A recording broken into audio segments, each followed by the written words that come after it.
बिस्मिल्लाहिर्रहमानिर्रहीम, अस्सलाम वालेकुम। आप देख रहे हैं Muneeb Farooq official YouTube channel और मैं मुनीब फ़ारूक हूँ। सबसे बुनियादी बात और अहम बात जो हो चुकी है वो है पाकिस्तान आर्मी एक्ट के तहत तरमीम। बड़ा हरिडली इस तरमीम को किया गया और दिलचस्प बात यह है कि इसमें पाकिस्तान तहरीक इंसाफ के सेनेटर हजरात जो कि जॉइंट सेशन में बैठे हुए थे, जो कि बड़े वोकल हैं और अपनी क़यादत के हवाले से और सब कुछ, बड़े आराम से वो वहाँ पर बैठे रहे। बल्कि जब इसको कहा गया कि इस तरमीम को इसकी मंजूरी के लिए आवाज़ लगाई गई, जो कि एक प्रोसीजर है, चेयरमैन सेनेट ने जब कहा तो बहुत से ऐसे सेनेटर साहिबान थे जिन्होंने बड़े धीमे आवाज़ में कहा, कुछ नहीं ऊंची आवाज़ में कहा कि कर दें जल्दी से इसको पास कर दें। देखिए, अब इस तरमीम के अंदर बुनियादी बातें क्या हैं जो हुई हैं, मैं आपके सामने रख देता हूँ। मुल्क के मफाद के ख़िलाफ़ अगर कोई शख्स जो कि इस एक्ट के तहत, इसके मातहत है, अगर वो कोई इंकशाफ करता है मुल्क के मफाद के ख़िलाफ़, तो उसके ख़िलाफ़ कड़ी कार्रवाई होगी, सख्त सज़ा होगी। 2 साल की पाबंदी है। अगर कोई शख्स फ़ौज के अंदर है, किसी भी मनसब के ऊपर है, 2 साल तक वो किसी सियासी सरगर्मी के अंदर हिस्सा नहीं ले सकता। अगर किसी हसास ड्यूटी पर है तो 5 साल की पाबंदी है, 5 साल तक वो किसी सियासी सरगर्मी में हिस्सा नहीं ले सकता। ये एक बहुत बड़ी पाबंदी है। अगर इसकी वायलेशन की जाए, इसकी खिलाफ वर्जी की गई, तो उस शख्स के खिलाफ कार्रवाई होगी और 2 साल की कैद भी हो सकती है और जुर्माना भी ये साथ हो सकता है। अगर कोई ऐसा शख्स जो कि इस आर्मी एक्ट के इसके नीचे काम करता है, यानी आर्मी एक्ट उस पर लागू होता है, तो उस शख्स ने अगर कोई इलेक्ट्रॉनिक क्राइम्स के ज़ुमरे में कोई क्राइम किया है तो इलेक्ट्रॉनिक क्राइम्स एक्ट के तहत भी उसके खिलाफ कार्रवाई हो सकती है उस शख्स के खिलाफ। बहुत से ऐसे लोग जिन्होंने फ़ौज के अंदर सर्व किया है, रिसेंटली उन्होंने ट्विटर हैंडल्स बनाए, यूट्यूब चैनल्स बनाए और बहुत कुछ कहा, बहुत सी हर्जा सराई की। लिहाजा इसके ऊपर अब बाकायदा पाबंदी लगा दी गई है कि ये नहीं हो सकता। अगर होगा तो कानूनी तौर पर कार्रवाई होगी। सबसे अहम तरमीम इसके अंदर ये की गई है कि कौमी सलामती के ख़िलाफ़ अगर कोई सरकारी हैसियत में कोई भी शख्स है और वो कौमी सलामती के ख़िलाफ़ कोई ऐसा इंकशाफ करता है जो मुल्क के मफाद के ख़िलाफ़ है, फ़ौज के मफाद के ख़िलाफ़ है, तो उसको ऑफिशियल सीक्रेट एक्ट के तहत ट्राई किया जाएगा। ये पहले जो तरमीम है उसके ऊपर भी ये लागू होगा और ये आखिरी जो सबसे बड़ी तरमीम है उसके अंदर उसके ऊपर भी ये लागू होगा। अब इसका ताल्लुक डायरेक्टली इस बात से भी आता है कि क्या जो इमरान खान साहब ने किया, जिसकी अब वो वजाहतें देते फिर रहे हैं कि नहीं, वो जलसे के अंदर मैंने साइफ़र नहीं लहराया था, लेकिन उसकी जितनी सेंसिटिव इन्फॉर्मेशन थी वो तो आपको याद होगा। एक प्रेस ब्रीफिंग के अंदर भी इमरान खान साहब ऐसे गुफ्तगू कर रहे थे तो उन्होंने कहा बस वो नाम नहीं लेना एक मुल्क ने, और साथ वो उनके मुँह से अमरीका भी निकल गया। इस तरह उन्होंने एक पूरा नैरेटिव बनाया और उन्होंने इम्प्लिकेट किया पाकिस्तान की रियासती इदारों को, पाकिस्तान के साबिक़ा आर्मी चीफ को कि जी इन्होंने मेरे साथ ये किया है और अमेरिका के कहने पर मेरे खिलाफ साजिश की गई है और इसका एम्पल एविडेंस मौजूद है।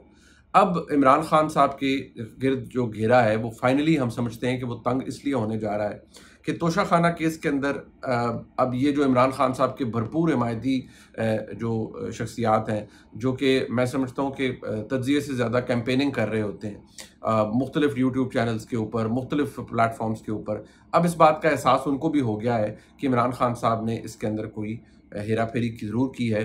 और जो तोशाखाना के अंदर जो तहाइफ थे, देखिए 2 तरह के इल्ज़ामात हैं। एक ये कि आपने डिक्लेयर नहीं किया, दूसरा ये कि फिर आपने उसके अंदर जालसाज़ी की है। अब वो डिक्लेरेशन वाली बात तो तकरीबन सामने नज़र आ रही है। जो जालसाज़ी है वो भी हर एक को पता है कि इमरान खान साहब दूसरों को जालसाज़ कहते रहे, चोर डकैत कहते रहे, लेकिन अब वो जालसाज़ी सामने आ रही है कि किस तरह इमरान खान साहब ने घड़ियाँ बेची, सब कुछ किया। लेकिन आप इस बात का अंदाज़ा सिर्फ इस चीज़ से निकालिए, अगर रिकॉर्ड वो अब पब्लिकली अवेलेबल है, आप देखिए कि ये डेस्परेशन, ये जो इतनी, मुझे समझ नहीं आती कि जो शख्स अल्लाह के इतने फजल में हो, अमीर भी हो, इतनी बड़ी प्रॉपर्टी के अंदर रहता हो, एक आइकॉनिक फिगर हो, उसको इतनी भूख है कि वो इक़्तिदार में आया और वो पहला दौरा करते हैं सऊदी अरेबिया का और वापस तशरीफ़ लाते हैं और घड़ियों की बेचने का सिलसिला शुरू हो जाता है। ये भी घड़ी दे दो, वो भी घड़ी दे दो, फ़लान कर दो, ये कर दो। मेरे नज़दीक जो बाकी लोग हैं वो भी कोई दूध के धुले नहीं हैं। मुझे तो हैरत इस बात की होती है, शाहिद खाकान भाई साहब हैं, बड़े अमीर शख्सियत हैं, बड़े ऑनरेबल इंसान हैं, लेकिन जब मैं उनकी जो डिटेल सामने आई तो वो भी मैं सर पकड़ के बैठ गया कि भाई आप देखिए कि अल्लाह ने आपको इतना फजल आप पर रखा हुआ है, तो आपको तो इन चीज़ों को फ़ोरगो कर देना चाहिए कि यार ये क्या है, ये तो रियासत को मिली हुई चीज़ें हैं, मैं वज़ीर-ए-आज़म हूँ रियासत पाकिस्तान की वजह से। तो अगर है, अगर बेचना ही है या अगर रखनी है तो बस ठीक है यार, इनका पब्लिक ऑक्शन करें और ट्रेजरी में पैसे जमा करवा दें, किसी यतीम खाने को दे दें, किसी पब्लिक वेलफेयर फंड के अंदर उस पैसे को इन्वेस्ट कर दें। मुझे समझ नहीं आता ये सोच क्या है। लेकिन इमरान खान साहब के गिर्द क्योंकि फसाड इतना बड़ा था कि वो बहुत ज़्यादा दयानतदार हैं, बहुत ज़्यादा नेक नीयत हैं। सादिक और अमीन की जो अब साकिब निसार साहब कहते हैं कि उनको हाफ बेक्ड किस्म की सर्टिफिकेशन मिली थी सुप्रीम कोर्ट से, तो ये कलई तो खुल गई। अब एक बात जो कि हमारे दोस्तों को जिनका ताल्लुक पाकिस्तान तहरीक इंसाफ से, वो सोचने की ज़रूरत है। देखिए, ये एक बड़ा ख़तरनाक ट्रेंड है जिसको फॉलो किया जा रहा है। वो क्या कि इमरान खान है तो पाकिस्तान है, इमरान खान नहीं तो पाकिस्तान नहीं। इसकी जो रीसेंट एग्जांपल है वो उनके एक एक्सपैट्रिएट यानी कि मुल्क से बाहर रहने वाले यूएस के अंदर एक वो सपोर्टर हैं, पीटीआई का हिस्सा है, मुझे नहीं पता उनकी डिटेल्स जो आ रही हैं, कोई कहता है हिस्सा है, कोई कहता है सपोर्टर है। लेकिन आप अंदाज़ा इस बात का लगाइए कि वो यूएस कांग्रेसमैन को कह रहे हैं कि आपने कैसे अलाउ कर दिया कि जी $3 बिलियन का जो स्टैंड बाय एग्रीमेंट है वो पाकिस्तान के साथ हो जाए। आपको तो क्योंकि इमरान खान नहीं है और वहाँ बड़ा जुल्म हो रहा है, तो आपको तो चाहिए था कि बिल्कुल पाकिस्तान को बैंकरप्ट होने देते। ये वो भद्दी और बदनुमा सोच है। मैं कहता हूँ कि इन लोगों को शर्म आनी चाहिए कि आपको रियासत और उसके ऊपर विराजमान हुकूमत के अंदर फ़र्क ही नहीं मालूम।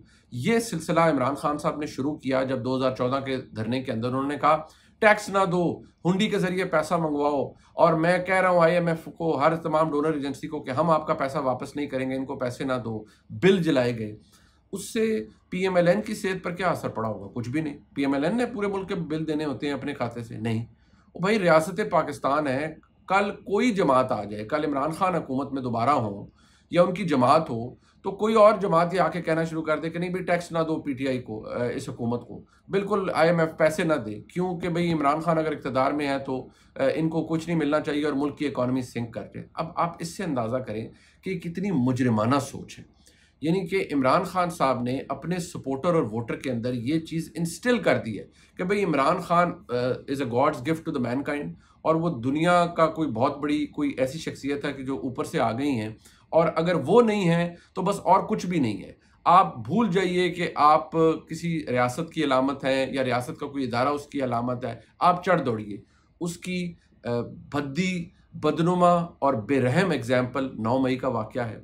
अब इस तरह के लोग जो कि ये बातें कर रहे हैं, मुल्क के बाहर बैठ के कोई कैंपेनिंग कर रहा है, ठीक है लॉबिंग आप करें। आपने ये तो कई लोगों के सामने खुल गई कि आप एंटी अमेरिकन बिल्कुल नहीं है। आप एक ज़माने में लोगों को आपने पिछले साल इस चक्कर में लगा दिया कि हम कोई गुलाम है, और ख़ुद आप कांग्रेसमैन के ज़रिए और कांग्रेस वुमन के ज़रिए मैसेजेस भेज रहे हैं कि भाई एक स्टेटमेंट मेरे हक़ में दे दो, मुझे बड़ा फ़ायदा हो जाएगा। यानी ये दोगलापन और हिपोक्रेसी आपकी दुनिया के सामने आ चुकी है। अब आप इस बात का अंदाज़ा लगाइए कि वो शख्सियात बहुत एहतराम के साथ, चाहे वो डॉक्टर मोहित पीरज़ादा हैं, चाहे जनाब वजाहत अस खान साहब हैं, मेरा सबके साथ बड़ा एहतराम का ताल्लुक है। लेकिन मुझे जो चीज़ समझ नहीं आती कि डॉक्टर मोहित पीरज़ादा बड़े पढ़ी लिखी शख्सियत है, अच्छे वेल रेड इंसान है, मुझे समझ इस बात की नहीं आती। जब उनको इस बात का एहसास हो गया कि 2018 के अंदर जो इस मुल्क में हुआ, उन्होंने मतीउल्लाह जान साहब को कहा कि वो मुझे अब पता लग रहा है कि भाई वो जो हुआ और वो जो सज़ाएँ हुई और वो जो सब कुछ हुआ वो बड़ा गलत हुआ था, वो कुछ और ही था, वो ऐसा नहीं था जो हमें बताया गया था। तो क्या आपको उस वक्त ये तमाम बातों का इनका एहसास नहीं हुआ था? उस वक्त क्योंकि आप या और ऑनरेबल शख्सियात आप जैसी वो चहीते थे, लिहाजा आपको लगा कि सब कुछ ठीक हो रहा है। किसी ने नहीं कहा, आप सब ने कहा जी सब चोर डकैत हैं और बड़ा ठीक हो गया और इमरान खान आ गए और he is a God's gift to the mankind, चलें अच्छा हो गया।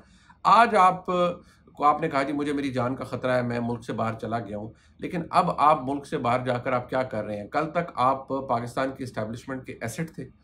आप वो तमाम काम कर रहे थे जो कि आपको करने के लिए कहा जाता था। आज आपको ये लग रहा है कि नहीं, ये तो बड़ी ब्रुटैलिटी हो रही है पाकिस्तान के अंदर, बड़ा जुल्म हो रहा है। देखिए, इस बात का आपको बहैसियत एक सीनियर सहाफ़ी इदराक होना चाहिए कि अगर एक चीज़ एक वक्त में गलत है तो वो आज भी गलत है। अगर 2008 आपको ये बात पहले एक्नॉलेज करनी पड़ेगी कि 2018 के अंदर हुआ, उससे पहले हुआ, इमरान खान साहब का प्रोजेक्ट जिस तरीके से लाया गया वो सब एक फसाड था, वो क्रिएट किया गया। आज आपको इस बात का एहसास क्यों नहीं हो रहा कि जो आप करते हैं that comes back to haunt you? Imran Khan साहब एक क्रिएशन थे पाकिस्तान के एस्टेब्लिशमेंट की, वो क्रिएट हुए एस्टेब्लिशमेंट की वजह से, उनकी हुकूमत क्रिएट हुई एस्टेब्लिशमेंट की वजह से। आज उसकी डिसमेंटलिंग अगर हो रही है और अगर उसके अंदर एस्टेब्लिशमेंट का हिस्सा भी है, तो this is the rule of the game. आप जब बेनिफिशियरी होते हैं और आपका बेनिफैक्टर पाकिस्तान की एस्टेब्लिशमेंट होती है, तो वन फाइन डे आप ये कह नहीं कह सकते ओहो मेरे साथ तो बड़ी ज्यादती हो गई भाई, आप बड़ा जुल्म हो रहा है। अरे भाई, आपके साथ इससे कम होना था अगर आप अपने बेनिफैक्टर को, जो कि इदारा है, जो कि पाकिस्तान की एस्टैब्लिशमेंट है, अगर आप उनको गालियां ना देते, अगर आप उनके खिलाफ साजिशें ना करते। चलिए अल्लाह ने आपको इज्जत दे दी, इक़्तिदार से निकलने के बाद दे दी आपने, उसके बाद मैं मुतअद्दिद दफ़ा कह चुका हूँ, लोग ये सोचते नहीं है। पीटीआई का सपोर्टर जो है वो बहुत कम लोग ऐसे हैं जिनको इस बात का इदराक नहीं हो रहा कि इमरान खान साहब ने गलतियां नहीं, बहुत बड़े बड़े ब्लंडर्स किए हैं। वो ब्लंडर ये है कि आपने रियासत के इदारों के खिलाफ ही शुरू कर दिया, लोगों को उकसा दिया, नफरत भर दी, अपने कत्ल तक के इल्ज़ामात उन पर लगा दिए कि मेरे पे कातलाना हमला फलाने ने किया है, लोगों को डर्टी हैरी कहना शुरू कर दिया। फिर जी नया आर्मी चीफ है, उसकी अपॉइंटमेंट सबोटाज करने के लिए सब कुछ शुरू कर दिया। नतीजा क्या निकला? आज आपको लग रहा है कि आपके साथ बड़ा जुल्म हो रहा है। मैं कहता हूं कि ये लोगों की गिरफ्तारियां नहीं होनी चाहिए। मैं कहता हूं अली मोहम्मद खान को बार बार क्यों अंदर रखा हुआ है, उसको निकालें बाहर।